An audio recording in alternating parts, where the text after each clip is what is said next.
അപ്പോൾ ഇന്ന് പത്രവാർത്തകൾ പ്രിയപ്പെട്ടവരിലേക്ക് എത്തിക്കുന്നത് ലിജോ വർഗീസ് ആണ്. Lijo Varghese, good morning. Good morning Sethu. സമയക്കുറവ് കൊണ്ട് വളരെ വേഗത്തിൽ ഇന്ന് പത്രവാർത്തകൾ പറഞ്ഞു പോകാമെന്ന് വിചാരിക്കുന്നു. ഇന്നലെ ചൂരൽമല മുണ്ടക്കൈ ദുരന്തത്തിൻ്റെ 2ാം വാർഷികമായിരുന്നു. അതിലൊരു ചിത്രമാണ് മനോരമ എന്ന് കൊടുത്തത്. അതിന് കളിപ്പാട്ടമായി കൺമണി എന്ന പേര് കൊടുത്തിരിക്കുന്നു.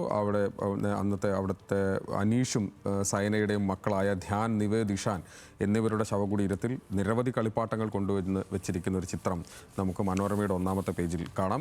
ഇന്നലെ ഉണ്ടായ ഏറ്റവും പ്രധാനപ്പെട്ട വാർത്ത PM ശ്രീയുമായി ബന്ധപ്പെട്ടാണ്. UDF അതിന് അംഗീകാരം നൽകി. UDFൽ അത് തുടരാൻ തീരുമാനിച്ചതുമായി ബന്ധപ്പെട്ട വാർത്തകളാണ് ഏറ്റവും പ്രധാനപ്പെട്ട തലക്കെട്ടുകളാവുന്ന പത്രങ്ങളിൽ. അതിൽ സുപ്രഭാതം പറയുന്നത് ഭരണശ്രീ എന്നാണ്. LDF ഒപ്പുവെച്ച PM ശ്രീ പദ്ധതി തുടരാൻ UDF തീരുമാനം എന്ന് സുപ്രഭാതം പറയുന്നു. അത് കഴിഞ്ഞാൽ മാധ്യമം കഴിഞ്ഞ കുറേ കാലങ്ങളായി ഈ വാർത്ത അങ്ങനെ തൊടാതിരുന്ന മാധ്യമം ഇന്ന് UDF ശ്രീ എന്നാണ് പറയുന്നത്. ലൈൻ മാറി മലക്കം മറിഞ്ഞു, PM ശ്രീയുമായി UDF മുന്നോട്ട്, സാങ്കേതിക ന്യായത്തിനൊപ്പം ധനസ്ഥിതിയിലെ ഞെരുക്കം കൂടി പരിഗണിച്ചു എന്നാണ് സുപ്രഭാതം പറയുന്നത്. അങ്ങനെ മാധ്യമം പറയുന്നത് അങ്ങനെ UDF ശ്രീ എന്നാണ് അതിന് പേര് കൊടുത്തിരിക്കുന്നത്. മാതൃഭൂമി പറയുന്നത് PM ശ്രീക്ക് UDFിൻ്റെ പച്ചക്കൊടി എന്നാണ്. അത് ലീഗിനെ കുത്തിക്കൊണ്ടാണ് ഇന്ന് മാതൃഭൂമി അവരുടെ ഹെഡ്ലൈൻ എഴുതിയിരിക്കുന്നത്. LDF സർക്കാർ ഒപ്പിട്ടതിനാൽ നടപ്പാക്കാതിരിക്കാനാകില്ലെന്ന് UDF എന്നാണ് അതിന് പറയുന്നത്. സ്വാഭാവികമായും PM ശ്രീ നടപ്പിലാക്കിയതുമായി ബന്ധപ്പെട്ട് വലിയ തരത്തിലുള്ള വിമർശനം ഉയരുന്നതിനിടയിലാണ് ഇത്തരത്തിലൊരു ഹെഡ്ലൈൻ മാതൃഭൂമി എന്തായാലും ഇന്ന് കൊടുത്തിരിക്കുന്നത് എന്നതും ശ്രദ്ധേയമാണ്. ജനയുഗം പക്ഷേ പറയുന്നത് PM ശ്രീ നടപ്പിലാക്കിയിട്ടില്ല, ആ നുണയും പൊളിഞ്ഞു എന്നാണ്. രാജ്യസഭയിൽ കോൺഗ്രസ് അംഗത്തിന് കേന്ദ്രമന്ത്രിയുടെ മറുപടി. സ്കൂളുകൾ തെരഞ്ഞെടുക്കുന്ന പ്രക്രിയയിൽ പങ്കെടുത്തില്ല, അനുവദിച്ചത് SSK വിഹിതം മാത്രമാണ് എന്ന് രാജ്യസഭയിൽ കേന്ദ്രമന്ത്രി പറഞ്ഞ മറുപടി വെച്ചുകൊണ്ടാണ് ആ നുണയും പൊളിഞ്ഞുവെന്ന് ജനയുഗം ഇന്ന് 1ാമത്തെ പേജിലെ വാർത്ത റിപ്പോർട്ട് ചെയ്യുന്നത് എന്നതും ശ്രദ്ധേയമാണ്. മാധ്യമം പത്രത്തിൽ മറ്റൊരു വാർത്ത കൂടിയുണ്ട്. അത് വന്ദേ മാതരം ബിൽ പാർലമെന്റ് കടത്തിയെന്നാണ്. അനാദരവ് കാണിച്ചാൽ 3 വർഷം വരെ തടവ്. ചർച്ച നാടകം സർക്കാരിനെ സഹായിച്ച് DMK എന്നാണ്. സ്വാഭാവികമായും ഇന്നലെ ഈ വിഷയം വന്നപ്പോൾ മറ്റു പ്രതിപക്ഷ അംഗങ്ങളെല്ലാം നടുത്തളത്തിൽ ഇറങ്ങിയ സാഹചര്യത്തിൽ DMKയും, അതായത് കോൺഗ്രസുമായി പിരിഞ്ഞ തമിഴ്നാട്ടിലെ DMK, അതോടൊപ്പം തന്നെ NCP ശരത് പവാർ വിഭാഗവും സർക്കാരിനെ സഹായിക്കുന്ന തരത്തിൽ നിലപാടെടുത്തു എന്നാണ് ഇന്ന് കുറെ കൂടി ക്ലിയറായി. എന്താണ് സഭയിൽ നടന്നതെന്നത് കുറെ കൂടി ക്ലിയറായി മാധ്യമം പറയുന്നുണ്ട്. ഈ 2 പാർട്ടികളും ഈ ചർച്ചയിൽ പങ്കെടുത്തു എന്ന് വരുത്തി ആദ്യഘട്ടത്തിൽ ചെറുതായി സംസാരിച്ചതോടുകൂടി ഇത് ചർച്ചയായി എന്ന നിലയിലേക്ക് സർക്കാർ അതിനെ എടുക്കുകയും 10 മിനിറ്റ് കൊണ്ട് വന്ദേ മാതരം ബിൽ ഇന്നലെ ലോക്സഭയിൽ പാസ്സാക്കുകയുമാണ് യഥാർത്ഥത്തിൽ ചെയ്തത്. മണ്ഡല പുനർനിർണയ ബില്ലിനെയും പിന്തുണയ്ക്കാമെന്ന് DMK പറഞ്ഞ സാഹചര്യത്തിൽ സർക്കാർ അടുത്ത ആഴ്ച അതുമായി മുമ്പോട്ട് പോകാനുള്ള സാധ്യത കൂടി ഉണ്ട്. കഴിഞ്ഞ തവണ പ്രതിപക്ഷം ഒറ്റക്കെട്ടായി എതിർത്ത വിഷയം ഇത്തവണ DMKയുടെ സഹായത്തോടു കൂടി അത് പാസ്സാക്കി എടുക്കാൻ സർക്കാർ ശ്രമിക്കുന്നു എന്നുള്ള കാര്യം കൂടി ഏതായാലും മാധ്യമം കുറെ കൂടി ആ വാർത്തയിൽ കുറെ കൂടി ക്ലാരിറ്റിയോടുകൂടി ആ വാർത്ത റിപ്പോർട്ട് ചെയ്തു. ഹസനുൽ ബന്ന ഡൽഹിയിൽ നിന്ന്. ചന്ദ്രിക പറയുന്നത് അമിത്ഷാ മുങ്ങി എന്നാണ്. പ്രതിഷേധത്തിൽ വിറച്ച് പാർലമെന്റിൽ ഇന്നലെയും ഹാജരായില്ല അമിത്ഷാ എന്ന് പറയുന്നു. വിദ്യാർത്ഥി പ്രതിഷേധങ്ങൾക്കെതിരായ പോലീസ് നടപടിയിൽ കേന്ദ്രം മറുപടി പറയണമെന്ന് പ്രതിപക്ഷം പറയുന്നു. ഇരുസഭകളും വീണ്ടും തടസ്സപ്പെട്ടു. ഉത്തരവാദിത്തം അമിത്ഷാ ഏറ്റെടുക്കണം. കോൺഗ്രസിന് പിന്തുണയുമായി CJP എന്നുകൂടി പറഞ്ഞുകൊണ്ടാണ് ചന്ദ്രിക ആ വാർത്ത ഇന്ന് റിപ്പോർട്ട് ചെയ്യുന്നത്. ദേശാഭിമാനി ഐഷി ഘോഷിന്റെ വാർത്തയിലാണ് കോൺസെൻട്രേറ്റ് ചെയ്യുന്നത്. വേട്ടയ്ക്ക് തിരിച്ചടി എന്നാണ്. ഐഷിക്കെതിരായ വാറണ്ട് റദ്ദാക്കി. അനാവശ്യ അറസ്റ്റ് നീക്കം ചോദ്യം ചെയ്യപ്പെടുമെന്ന ഭയത്തിൽ പോലീസ് അഭിഭാഷകൻ കോടതിയിലെത്തിയില്ല.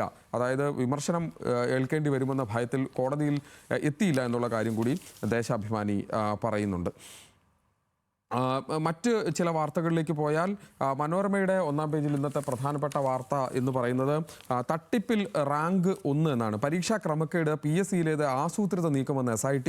1ാം റാങ്കുകാരൻ ഉത്തരം എഴുതാതിരുന്ന 10 ചോദ്യങ്ങൾ മൂല്യനിർണ്ണയത്തിൽ നിന്ന് തന്നെ ഒഴിവാക്കി. PSCയിലെ 2 ഉന്നത ഉദ്യോഗസ്ഥരെ കേന്ദ്രീകരിച്ച് അന്വേഷണം എന്നാണ് മനോരമ 1ാം പേജിൽ പറയുന്നത്.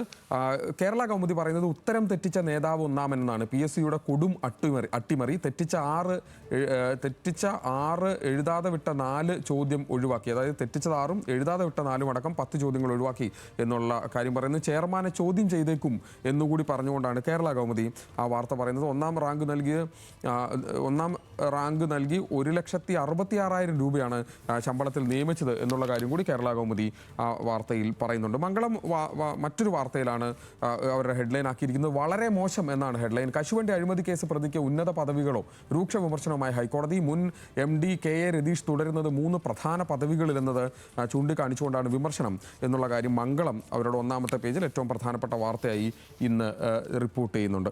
മംഗളത്തിൽ തന്നെ ഒരു വാർത്ത കൂടിയുണ്ട്. അത് തെളിവില്ലെന്ന് വിജിലൻസ് എന്നാണ്. അത് പുനർജനി പദ്ധതിയാണ്.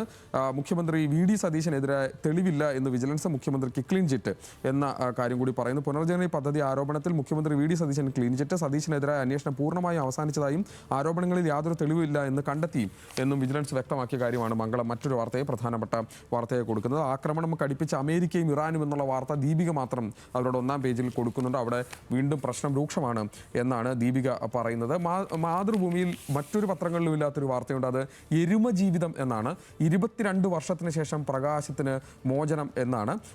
ഏതാണ്ട് 16-ാം വയസ്സിൽ തമിഴ്നാട്ടിൽ നിന്ന് അനിയനോട് വഴക്കിട്ട് അവിടെ നിന്ന് വീട് വിട്ടിറങ്ങിപ്പോയ ആളെ കണ്ടെത്തിയ കാര്യമായി ബന്ധപ്പെട്ട പ്രകാശം എന്ന യുവാവിൻ്റെ കാര്യമാണ്.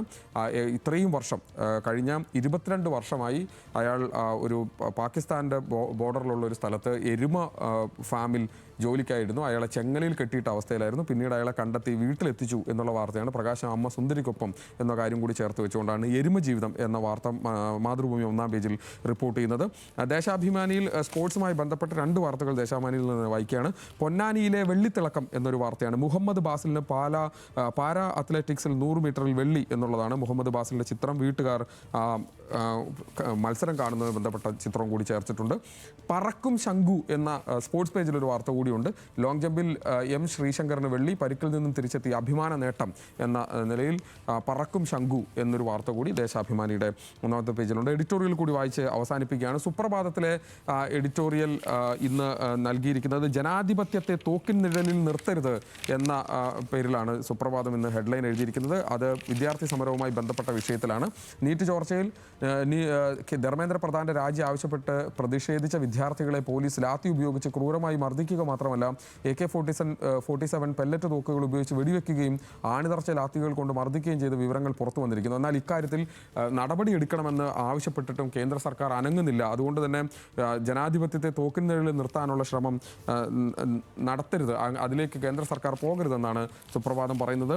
മാധ്യമം പറയുന്നത് കാർഷിക രാജ്യം വെള്ളരിക്കാപ്പട്ടണമാകുമ്പോൾ എന്നാണ്. അത് കർഷകരുമായി ബന്ധപ്പെട്ട വിഷയമാണ്, കർഷകരുടെ സബ്സിഡിയുമായി ബന്ധപ്പെട്ട വിഷയമാണ്. അത് ഇങ്ങനെയാണ്. രാജ്യത്തെ പല ഉന്നത വിദ്യാഭ്യാസ സെക്രട്ടറി ഈയിടെ കേന്ദ്രം നിയമിച്ച മൃഗക്ഷേമ വകുപ്പ് സെക്രട്ടറി ആയിരുന്ന മുതിർന്ന IAS ഉദ്യോഗസ്ഥൻ നരേഷ് പാൽ ഗംഗ്വാറിൻ്റെ അമ്മയും കുടുംബക്കാരെല്ലാവരും ചേർന്ന് 1,16,00,000 രൂപയാണ് സബ്സിഡി വാങ്ങിയത് എന്നുള്ളതാണ്.